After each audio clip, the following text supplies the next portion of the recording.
মধ্যপ্রদেশের রুক্ষ সৌন্দর্য বোধহয় সবচেয়ে সুন্দরভাবে ফুটে ওঠে বসন্তে, যখন শিমুল পলাশে রাঙা হয়ে ওঠে চারিদিক। এই বসন্তে ঘুরে এলাম আয়তনের দিক দিয়ে মধ্যপ্রদেশের সবচেয়ে বড় জাতীয় উদ্যানে। সাথে সাথে ছিল জব্বলপুর ও পাচমারি।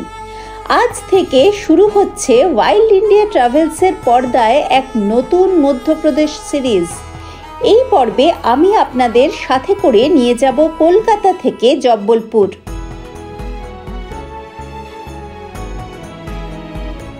নমস্কার বন্ধুরা, আমি ঐন্দ্রিলা, আর আমি আজকে কলকাতা থেকে চলেছি জব্বলপুরে। কলকাতা থেকে জব্বলপুর যাবার সবথেকে ভালো ট্রেন হচ্ছে মুম্বাই মেল, যেটা মাত্র 19 ঘন্টা 20 মিনিটে হাওড়া থেকে জব্বলপুর পৌঁছে দেয়। কিন্তু যদি মুম্বাই মেলের টিকিট না পান তখন শক্তিপুঞ্জই ভরসা। দুপুর 1:10 হাওড়া থেকে ছাড়ে 11448 শক্তিপুঞ্জ এক্সপ্রেস এবং পরদিন দুপুর 2:20 নাগাদ পৌঁছয় জব্বলপুর। সোলো ট্রিপে চলেছি এবারে। আমার টিকিট ছিল এসি ইকোনমি কোচে। এই ট্রেনে স্লিপার ক্লাসের ভাড়া 530 টাকা, এসি ইকোনমির ভাড়া 1330 টাকা, এসি 3 টিয়ারের ভাড়া 1425 টাকা, এসি 2 টিয়ারের ভাড়া 2050 টাকা এবং এসি ফার্স্ট ক্লাসের ভাড়া 3465 টাকা। এসি ইকোনমি 3 টিয়ারের থেকে একটু কম ভাড়া এবং সিটটাও সামান্য ছোট। খুব বিশেষ কিছু উল্লেখযোগ্য পার্থক্য চোখে পড়ে না। আইআরসিটিসির নিয়ম অনুযায়ী দুপুরে নাকি শুয়ে পড়ার নিয়ম নেই, কিন্তু আমার সহযাত্রীরা উঠেই দিবানিদ্রার আয়োজন করলেন, তাই বাধ্য হয়ে আমিও শুয়ে পড়লাম। আমার ছিল লোয়ার বার্থ। এটা জলের বোতল রাখার হোল্ডার।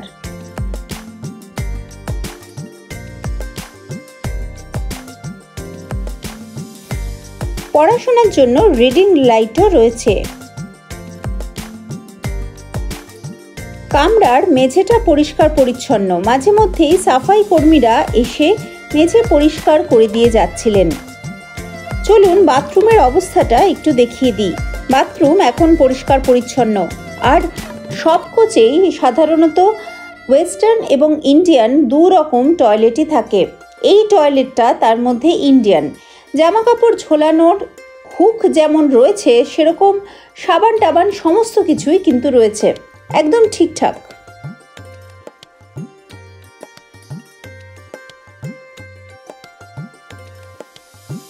শক্তিপুঞ্জ ট্রেনের একটা বড় অসুবিধে হচ্ছে এই ট্রেনে কোনো প্যান্ট্রি কার নেই। সেই জন্য সবসময় বাইরের খাবারের ওপরেই আপনাকে ভরসা করতে হবে। আমি বাড়ি থেকে লাঞ্চ নিয়ে এসেছিলাম, পরোটা এবং আলুর দম, আর সাথে যে লঙ্কাটা দেখছেন এটা আমি নাগাল্যান্ড থেকে এনেছিলাম। যদিও খুব বেশি ঝাল নয়, এটা কিং চিলি নয়। নাগাল্যান্ড থেকে একটা লঙ্কার বীজ এনে তার চারা বানিয়ে সেখানে গাছ করে তাতে এই লঙ্কা হয়েছে।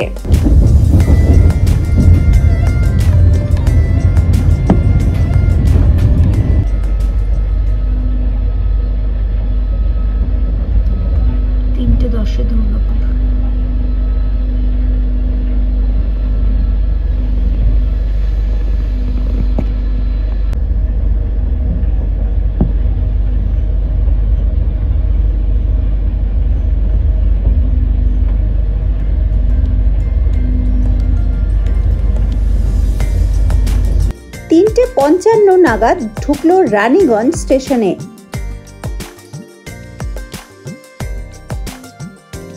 5:48 নাগাদ চলে এলাম ধানবাদ জাংশনে।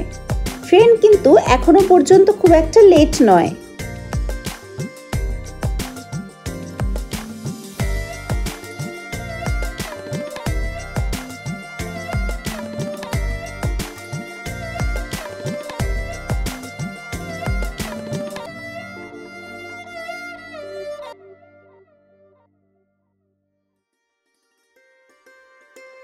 একের পর এক স্টেশন পেরিয়ে যাচ্ছি নদী, ধানক্ষেত, গ্রাম। ট্রেন জার্নিতে এই চুপচাপ বসে থাকার সময়টা মাঝে মাঝে বোরিং লাগে, তবে বাইরের দৃশ্য দেখতেও কিন্তু বেশ ভালো লাগে। আমি অপেক্ষা করে আছি কখন পলাশ দেখতে পাবো। এই পথে এই সময় কিন্তু প্রচুর পলাশ শিমুল দেখতে পাওয়া যায়। আমি হাওড়া থেকে ট্রেনে উঠেছিলাম 5ই মার্চ। আজকে 6ই মার্চ সকালবেলা ঘুম থেকে উঠেছি। ট্রেন মধ্যপ্রদেশের সীমানায় ঢুকে গেছে আর শুরু হয়ে গেছে পথের দুপাশে পলাশ শিমুলের শোভা। এই সময় এই পথে যাবার লোভ আমার কিন্তু সাংঘাতিক, শুধুমাত্র এই সৌন্দর্য দেখার জন্য।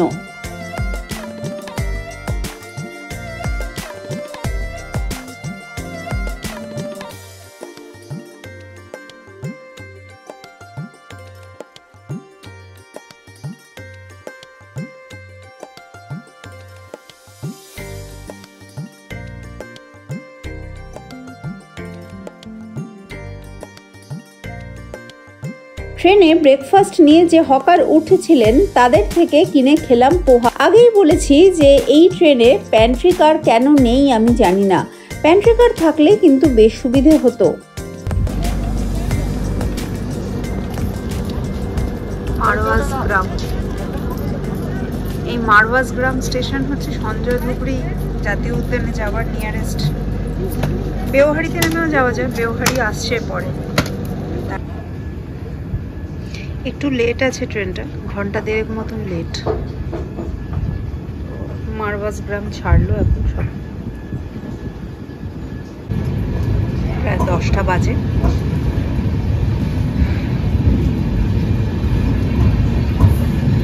হাওড়া থেকে জব্বলপুর পর্যন্ত পৌঁছানোর জন্য এই শক্তিপুঞ্জ এক্সপ্রেস 43টি স্টেশনে দাঁড়ায়, হাওড়া এবং জব্বলপুর মিলিয়ে। এই ট্রেন সপ্তাহের 7 দিনই কিন্তু চলে।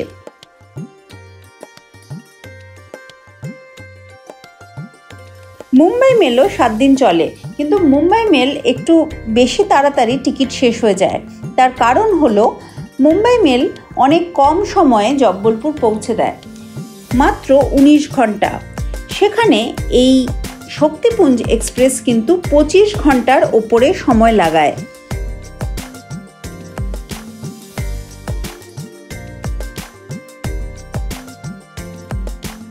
একটা সময় পর ল্যাপটপ খুলে নিয়ে বসলাম।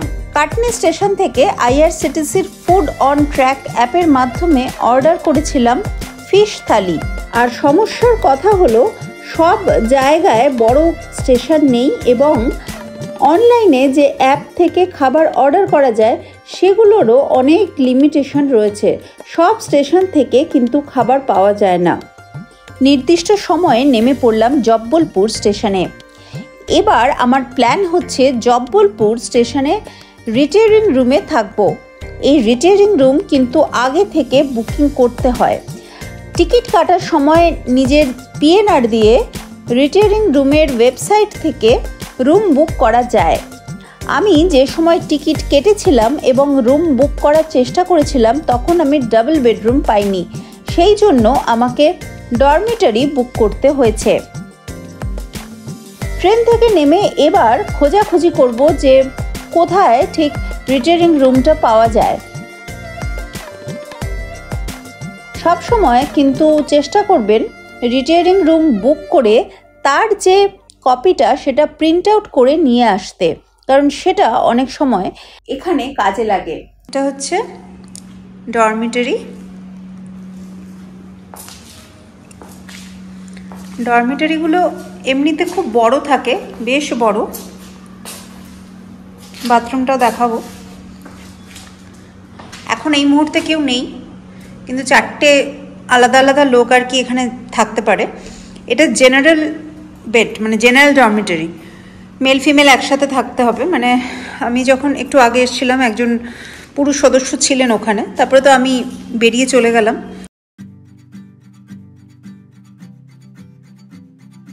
রিটায়ারিং রুমে জিনিসপত্র রেখে হাতে যা সময় আছে এরপর আমার প্ল্যান এখান থেকে জব্বলপুরে 2-1টা জায়গা ঘুরে দেখব।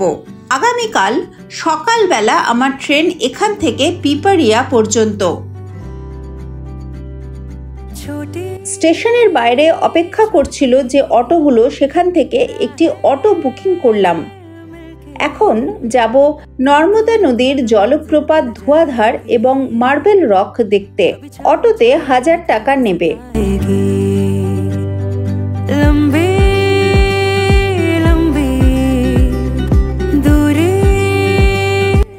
জব্বলপুর শহরটা মেগা সিটি না হলেও বেশ পরিষ্কার পরিচ্ছন্ন, সুন্দর সাজানো শহর। শহর থেকে যত আমি বাইরের দিকে যাচ্ছি তত বেশি চারপাশটা সবুজ সবুজ হয়ে উঠছে।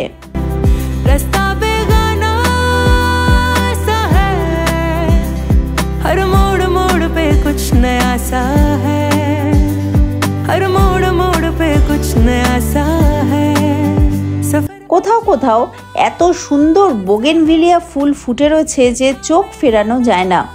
বসন্তে ঘুরতে আসার এটাই আনন্দ। ফুল এত বেশি দেখতে পাওয়া যায়, পাখি এত বেশি দেখতে পাওয়া যায় যে মন ভরে যায়। টোল ট্যাক্স ভেড়াঘাটে যাবার। এখানে হচ্ছে কার জিপ অটো 50 টাকা, ট্রাক ট্র্যাক্টর বাস 100, মিনি বাস 60, ই রিক্সা 50। এত দূর থেকে পড়ে দিলাম। জব্বলপুর থেকে ভেদাঘাটের দূরত্ব 19 কিলোমিটারের একটু বেশি। আধ ঘন্টার একটু বেশি সময় লাগে এখানে পৌঁছতে। প্রথমে ধোঁয়াধার জলপ্রপাত পড়ল, তারপরে সেখান থেকে 5 মিনিটের ডিস্টেন্সে ভেদাঘাট। যেহেতু ভেদাঘাটে বোটিং করার কথা, সেই জন্য অটোওয়ালা দাদা বললেন যে ভেদাঘাটটা আগে ঘুরে নিতে।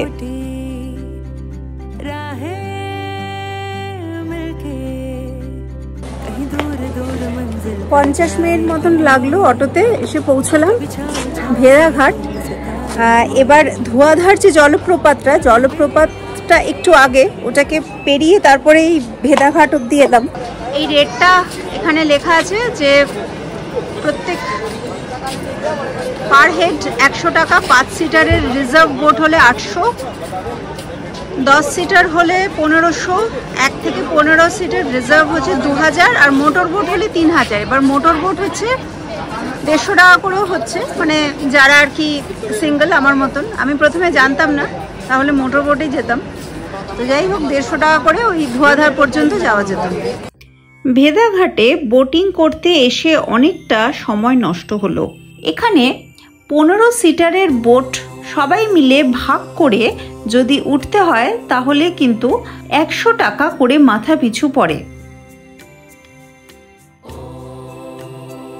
আমি যেহেতু একা ঘুরেছি, সেই জন্য আমি শেয়ারিং বোটে উঠেছিলাম। এই বোট যতক্ষণ না পর্যন্ত ভর্তি হয় ততক্ষণ পর্যন্ত ছাড়ে না। অনেকক্ষণ বসেছিলাম। 4-5 জনের দলে যান তাহলে কিন্তু অতি অবশ্যই আলাদা বোট নেবার চেষ্টা করবেন। সেক্ষেত্রে আপনার সময়ও বাঁচবে এবং ইচ্ছে মতন ঘুরতেও পারবেন। লাইফ জ্যাকেট পরে নিলাম। এবার বেশ কিছুক্ষণ বসতে হলো, এটা একটা সমস্যা। যদি আলাদা বোট নিয়ে আর কি যেতে পারেন তাহলে এই বসে থাকার টাইমটা যা হয় আর কি, এখানে সবাই একসাথে গেলে যা হয়। বেশ কিছুক্ষণ বসতে হলো, এবার বোট ছাড়বে ফাইনালি। এই জায়গায় আসার জন্য কিন্তু অক্টোবর থেকে এপ্রিল মাস আদর্শ সময়। বর্ষাকালে এই জায়গাটা পুরোটাই বন্ধ থাকে। ওপর থেকে দেখা যায়, কিন্তু বোটিং সে সময় বন্ধ থাকে, কারণ নর্মদা তখন প্রচণ্ড ফুলে ওঠে, প্রচুর জল বেড়ে যায়।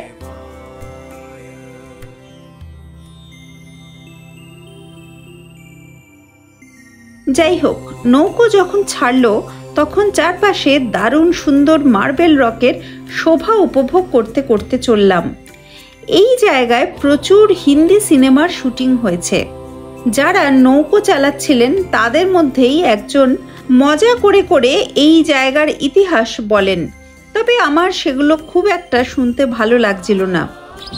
अभी आप लोग टापू पर देखिए ब्लैक से लोग मम्मा मोने नाथ।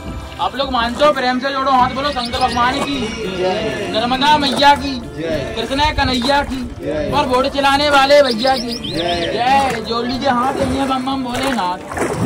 और जो नहीं जोड़ता हाथ तो उनके बाहर आ जाते हैं दांत, वो भी हंसने के बाद कोलगेट वाले। इसलिए हाथ जोड़ो, पीछा छोड़ो।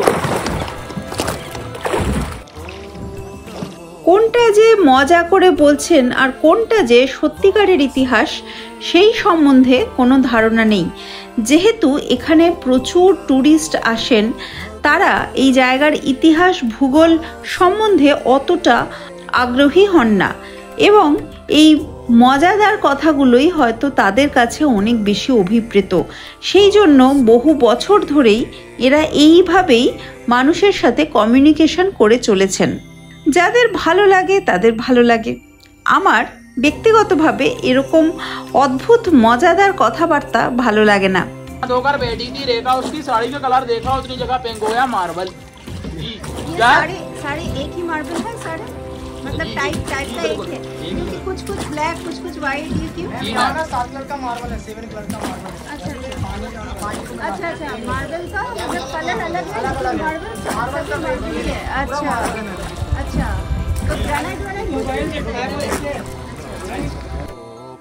আমি জায়গাটার সম্বন্ধে ঐতিহাসিক এবং ভৌগোলিক তথ্য পেতেই বেশি আগ্রহী, সেটা আমি পাইনি। আমি শুনেছিলাম এখানে নাকি ডাইনোসরের জীবাশ্ম আবিষ্কার হয়েছিল। নর্মদা নদী এখানে নরম মার্বেল পাথরের গায়ে খোদাই করে একটি নয়নাভিরাম গিরিখাত তৈরি করেছে, যা প্রায় 8 কিলোমিটার বা 5 মাইল পর্যন্ত দীর্ঘ। এটি ভারতের অন্যতম জনপ্রিয় পর্যটন কেন্দ্র। এখানকার মার্বেল পাথর খনন করা হয় এবং নানা ধরনের শৈল্পিক ভাস্কর্যে রূপান্তরিত হয়ে সারা দেশে পরিবাহিত হয়। অতীতে এই গিরিখাত ছিল অপেক্ষাকৃত সরু, যার ফলে বাদরেরা একদিক থেকে অন্য দিকে লাফিয়ে যেতে পারত। তাই এই গিরিখাত স্থানীয়ভাবে বান্দার কুদিনী, যার অর্থ বাদরের লাফানোর স্থান, এই নামে পরিচিত। এখানকার সাদা মার্বেল পাথর প্রধানত ম্যাগনেসিয়াম সমৃদ্ধ এবং এটা তুলনামূলকভাবে নরম, যা সহজেই খোদাই করা যায়। এই অঞ্চলে নীল ও বাদামি রঙের মার্বেল পাথরও পাওয়া যায়। এখানে পর্যটকদের জন্য নানান আকর্ষণীয় ব্যবস্থা রয়েছে। গিরিখাতের এক পাশ থেকে অন্য পাশে যাবার জন্য কেবল কার রয়েছে, পাশাপাশি নদীর নিচের অংশের নৌকো ভ্রমণের ব্যবস্থাও আছে। এই কেবল কার বা রোপওয়েটা কিন্তু ধোঁয়াধার জলপ্রপাতের ওপর।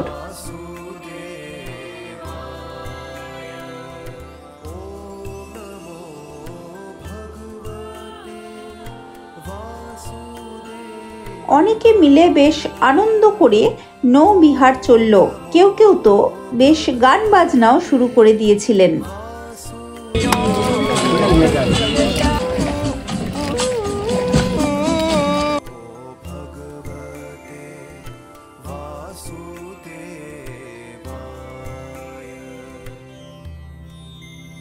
আধ ঘন্টার এই নৌবিহার শেষ হলো। স্থানীয় মার্বেল পাথর দিয়ে তৈরি নানা কারুকার্যপূর্ণ সামগ্রী বিক্রির জন্য ছোট ছোট দোকানও রয়েছে চারপাশে। দু একটা দোকানে আমি একটু ঘোরাঘুরি করলাম, কিছু টুকটাক জিনিসপত্র কিনলামও। সব মার্বেলের জিনিসপত্র হচ্ছে এখানে নিয়ে যাওয়ার জন্য। दीदी प्राइस कितना? कौन सा दीदी? कुछ भी बता दीजिए।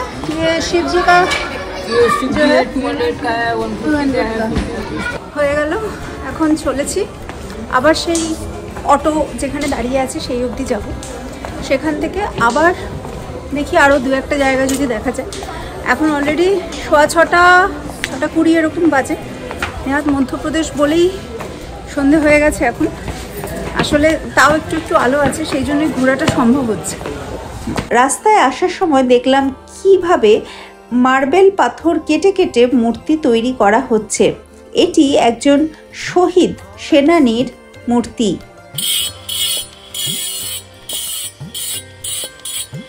অটো করে চললাম ধোঁয়াধার জলপ্রপাতের দিকে। ধোঁয়াধার পর্যন্ত পৌঁছতে পৌঁছতে সন্ধে হয়ে গেছিল। মাঝে রয়েছে 64 যোগিনী মন্দির। আপনারা যদি একটু আগে আগে আসতে পারেন তাহলে এই তিনটেই কিন্তু দেখে নেওয়া সম্ভব। আমি যে সময় বেরিয়েছিলাম ওখান থেকে বোটিং করে, ততক্ষণে কিন্তু 64 যোগিনী মন্দির বন্ধ হয়ে গেছে। ভেদাঘাট যেখানে বোটিং করলাম সেখান থেকে আর কিছুক্ষণেই 5 মিনিট অটোতে জাস্ট এলাম ধোঁয়াধার জলপ্রপাতের কাছে। প্রচুর দোকানপাট চারিদিকে সুন্দর সাজানো গোছানো। তো এখান দিয়ে যাচ্ছি, আগে জলপ্রপাতটা দেখবো, দেখে তারপরে দু একটা দোকান হয়তো দেখলাম। তো এটাই আর কি মেন ক্রাউডেড এরিয়া চারিদিকে। তো যাই হোক, ওটা দেখে তারপরে ব্যাক করার সময় এই দোকানগুলো একটু দেখবো। প্রচুর প্রচুর প্রচুর দোকান রয়েছে চারিদিকে। যেখানে নেমেছিলাম সেখান থেকে 10 মিনিট মতন লাগলো গাড়িতে। এবার এগুলো দেখা হয়ে গেলে এবার হচ্ছে আবার ব্যাক টু রিটায়ারিং রুম।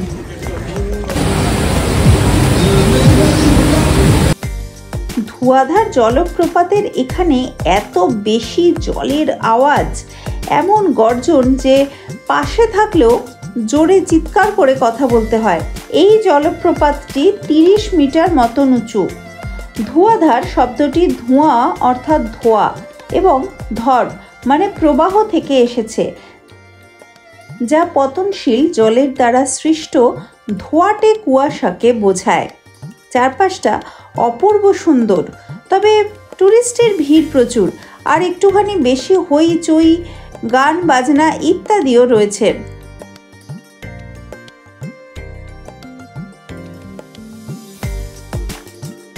যে কোনো প্রাকৃতিক জায়গা যেখানে অপেক্ষাকৃত কম টুরিস্ট যান বা টুরিস্টের ভিড়টা সেভাবে বোঝা যায় না, সেই জায়গাগুলো কিন্তু অনেক বেশি ভালো লাগে দেখতে। ধোঁয়াধার জলপ্রপাতটাও যদি আরও একটু ফাঁকা ফাঁকা হতো বা অনর্থক গান বাজনা হইচইটা না থাকতো, তাহলে হয়তো আরও একটু বেশি ভালো লাগতো।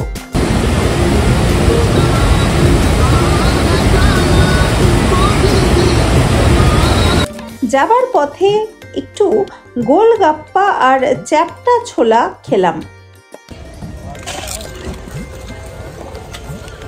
चलेगा। इसको क्या बोलते हैं आप? ये चना जोर बोलते हैं। चना चना ही बोलते हैं। चपटा चना। चपटा चना, हाँ हाँ। वो चना रहता है, उसको उसको बेलन हाँ में रख हाँ के हाँ पटे में खाया कर मैंने ये पहले।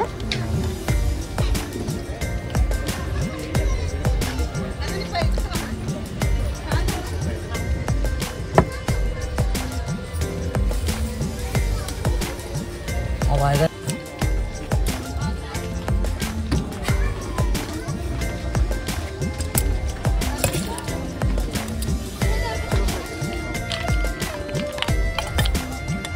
महंगा आता ही है एकदम। हाँ, 400 रुपये किलो वाला है। हाँ, कॉस्टली है, 60 रुपये का देते, लेकिन अच्छा।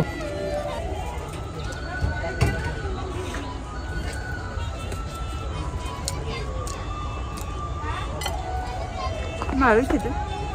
कैसा बना दीदी? আচ্ছা, চ্যাপ্টা ছোলা, কাবলি ছোলা চ্যাপ্টা করে। আমাদের কলকাতার বড় বাজারে এগুলো পাওয়া যায়। এটা একটা স্ন্যাক্স এবং হেলদিয়ার ভার্সন স্ন্যাক্স। কারণ ইউজুয়ালি কী হয়, মানে আমাদের কিছুই নেই, ছোলা তো খুব ভালোই খাবার, ছোলা বা ছোলার ছাতু ইত্যাদি, যাই হোক এটা একটা ভালো খাবার। এনিওয়ে, সেই দুপুরবেলা খেয়েছিলাম, খিদে পেয়ে গেছিলো এতটা ঘোরাঘুরি করে, এখন এটা খাবো, খেয়ে এরপরে আবার রিটায়ারিং রুমে ব্যাক। ফেরার পথে অটোওয়ালা দাদা ডিনার করার জন্য নিয়ে গেলেন এখানকার একটি রেস্টুরেন্টে। বেশ বড় এই রেস্টুরেন্টে ঢুকে গার্লিক নান এবং তার সাথে পালং শাক দিয়ে মাশরুম এই ডিনার করলাম। সব মিলিয়ে খরচ পড়েছিল 300 টাকার মতন। আমি ক্লোক রুমে জিনিসপত্র রেখে শহরটা দেখতে চলে গেছিলাম, কিন্তু এখন ডরমিটরিতে কেউ নেই। আমি আবার জিনিসপত্র নেব, কালকে সকালবেলা আবার আমার এখান থেকে ট্রেন আছে। তো আমি এখন একটা বিছানায় আর কি থাকবো কিছুক্ষণ শুয়ে। এখন তো প্রায় 9টা মতন বাজে, কালকে সকাল 5:30টায় ট্রেন, মোটামুটি কিছুক্ষণ ঘুম হবে, একটু ফ্রেশ হতে হবে। যাই হোক, আপাতত কেউ নেই, আমি জিজ্ঞাসাও করলাম। তো রুমে আমি একাই থাকবো। যাই হোক, আজকের পর্বটা কেমন লাগলো আমাকে কিন্তু অতি অবশ্যই জানাবেন। খুব বেশি মাইনিউটলি, খুব বেশি ডিটেলসে হয়তো আমি ঘুরলাম না জব্বলপুর শহরটা, কিন্তু আবার যদি এইসব দিকে আসি তখন আবার না হয় ঘুরে নেব। আলাদা করে শহর ভ্রমণের জন্য আমার আসা হয় না, বেশিরভাগ ক্ষেত্রেই আমাকে অপেক্ষা করতে হয় যে কোনো জঙ্গল ভ্রমণ যদি থাকে তার সাথে আমি ক্লাব করার চেষ্টা করি। আপনার প্রত্যেকটা লাইক, প্রত্যেকটা কমেন্ট, প্রত্যেকটা শেয়ার আমাকে এই জাতীয় কন্টেন্ট আরও বানাবার উৎসাহ দেবে। ওয়াইল্ড ইন্ডিয়া ট্রাভেলসের ভ্রমণের এই ছোট ছোট গল্পগুলো যদি ভ্রমণ চলাকালীন শুনতে চান তাহলে অতি অবশ্যই কিন্তু আমার ফেসবুক এবং ইনস্টাগ্রাম ফলো করবেন। ওয়াইল্ড ইন্ডিয়া ট্রাভেলস নামেই আমি সেখানে রয়েছি। এই ভিডিওটা ভালো লাগলে লাইক করুন, শেয়ার করুন আপনার ভ্রমণ প্রেমী প্রকৃতি প্রেমী বন্ধুর সাথে।